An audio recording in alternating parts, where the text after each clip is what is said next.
Good day. This is our report in Colrigs. Our topic is steering and steering rules, section 1. By the way, my name is Dison Jubert Diaz na. Sherwin Tungko. And I'm James Benedict Sarniora. I'm Jasper B. Ramas. I am Ivan Ail Waipombo. And this is our report. Enjoy. I hope you understand our reporting. Introduction.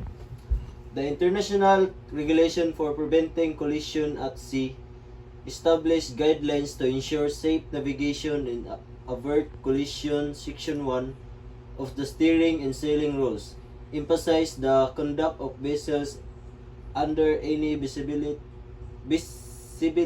condition, indicating that these regulations are applicable in both clear and poor visibility, such as during fog, rain, or darkness. Application. Rule 4. Application. Rules in this section apply under all visibility conditions. Rule 5. Lookout. Every vessel shall at all time maintain the proper lookout by the sight and hearing as well as by all able means appropriate in the prevailing circumstance and conditions, so as to make a full appraisal of the situation and of the risk of collision. A vessel must always keep a proper lookout using visual observation, listening for sound, navigation and equipment such as a radar. This helps into detecting another vessel's obstacle or hazard early. So this is our example of our lookout. So lookout is required all vessels para ma-detect ang hazard or mga obstacles or uban barko nga kasugat ninyo.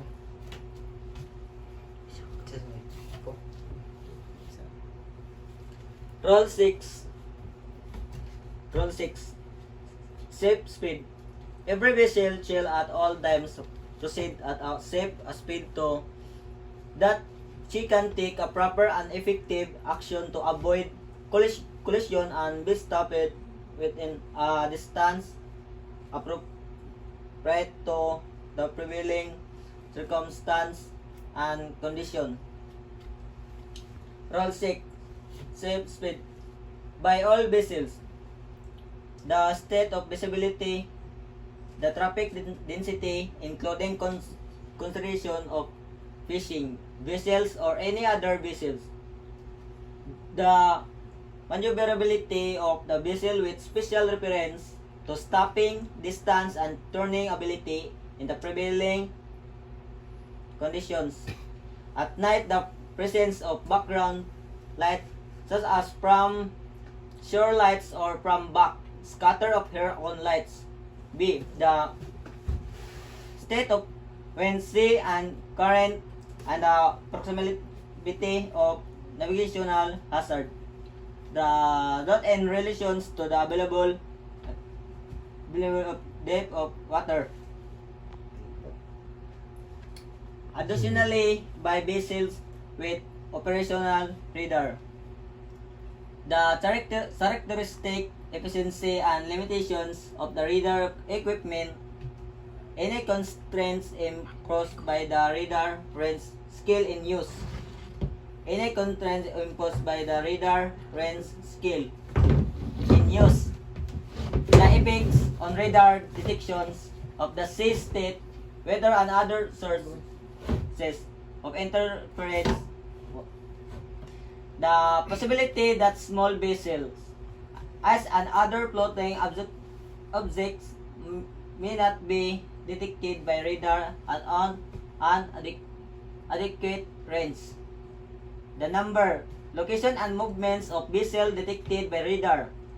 The more exact assessment of the visibility that may be possible when radar is used to determine the range of vessel or other objects in the vicinity. Rule 6 speed. Ships must travel at a safe speed to allow enough time to avoid collisions. Factors to consider: weather and visibility, traffic in the area, vessel handling ability, sea conditions, and currents. A safe speed ensure the vessel can stop or maneuver in time. 7. Risk and collision. That every vessel must always determine is there is a risk of collision by using all available means. And if there is any double, the vessel should assume that a risk exists and take precautionary measure. This role promotes alertness and careful judgment while navigating. Vessel must assess if there is danger of collision by observing the movement of nearby vessel, using radar if available. If there is any double, it must be treated as risk of collision. This is an example of risk and collision. Target ship stand on ship give way. Crossing starboard station.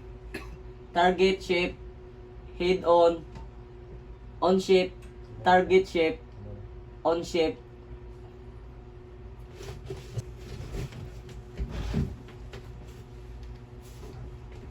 Rule 8. Action to avoid collision. Rule 8 explains that any action taken to avoid collision must be clear, early, and effective. A vessel should not wait until the last moment but must act enough time to prevent danger.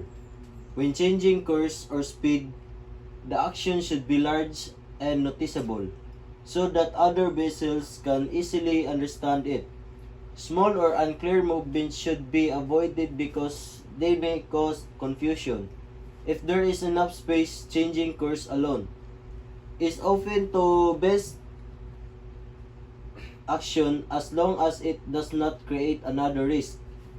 Vessels must also ensure that they pass each other at a safe distance and continue to monitor the situation until they are fully clear. If needed, a vessel may slow down, stop, or reverse to avoid collision. In addition, all vessels must respect the safe passage of others and act responsibly at all times. In conclusion, Rule 8 emphasizes good seamanship, which means using proper judgment, awareness, and timely action to ensure safety for all vessels at sea. When a risk is identified, action must be quick and clear, large enough to be noticeable, safe, and effective. Delaying action or making small changes can increase danger. So, ang kuan na ni kay og example na kay makita ang laing vessel sa kuan sa palibot, you must be take action immediately. Kay og diha pa ka mag kuan action o magkuan og mga desisyon og hapit na dili lisod na kayo mga kuan sa barko kay ang barko dugay ra ba kayo makalihok. So mao na kuan sa bot pasabot sa rule number 8, dapat quick ka kanang paspas ka mo kuan sa inyong para maka-avoid mo sa collision or kuan ba risk. So mao to og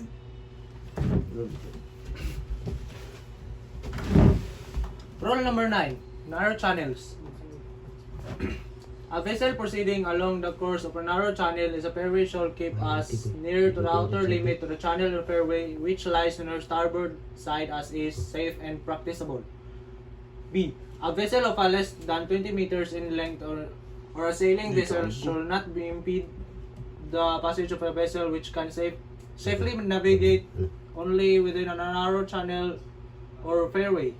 C. A vessel engaged in fishing shall not be impede the passage of any other vessel navigating within a narrow channel or a fairway. A vessel shall not cross the narrow channel or fairway if such crossing impedes The passage of a vessel that can safely navigate only within such channel or fairway. The latter vessel may use the sound signal prescribed in Rule 34 in doubt as to the intention of crossing vessel.